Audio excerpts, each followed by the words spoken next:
हाय लोगोफोर नोंथांमोनखौ आरोबाव आंनि बे गुबुन मोनसे गोदान भिडिअ फिन खेब बरायहरबायदि सो नोंथांमोननिसिम आसा खालामो भिडिअखौ स्टार्टिंनिफ्राय जोबजासिम नायगोन होननानै एक्चुअली नोंथांमोन बर'नि फैनो गोनां गोबां आबुं सावथुन आरो बर' एलबाम्सफोरनि बागै मोनथिबाय थानो थाखाय नोंथांमोना गिबियावनो आंनि गोदान चेनेलखौ साबस्क्राइब खालामना खाथियाव थानाय बेलनि आइकनखौबो फल' प्रेस खालामना लाबानो जाबाय दे लोगोफोर जाहाथे आंनि गोदान भिडिअनि नटिफिकेशनफोरा नोंथांमोननि सेराव थाबैनो सौहैयो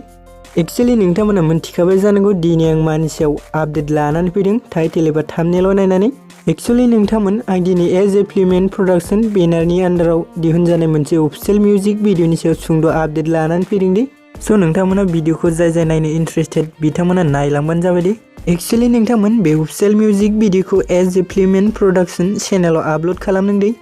आरो लोगोफोर बे अफिशियेल मिउजिक भिडिअनि टाइटेलानो जाहैबाय नोंनि महर दे लोगोफोर सो नोंथांमोना जुदि बे अफिशियेल मिउजिक भिडिअखौ दासिमबो जुदि नायाखै अब्ला आंनि चेनेलनि गेजेरजोंनो नायहैदो लोगोफोर सो नोंथांमोन दानिया फैदो दे जों बे अफिशियेल मिउजिक भिडिअ गुबैयै सोरनि फाव खालामनायखौ नुनो मोनगोन होनबा सो लोगोफोर जों बेयाव गुबैयै फाव खालामनायखौ नुनो मोनदों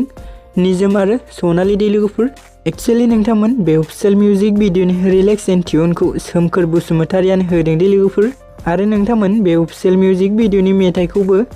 सोमखोर आरो गिटारसे रोजाबदों दे कनसेप्ट एन्ड डिरेक्शनखौबो होदों निजोम बसुमतारियानो दे लोगोफोर प्रडिउसार जोंसार बसुमतारि दे लोगोफोर डिअपि जोदोब इस्लारि दे आरो लोगोफोर बे अफिशियेल मिउजिक भिडिअनि मेकआपखौ खालामदों हायनारि बसुमतारि दे सो लोगोफोर दिनैनि आपडेटआ बेखिनियानोमोन दे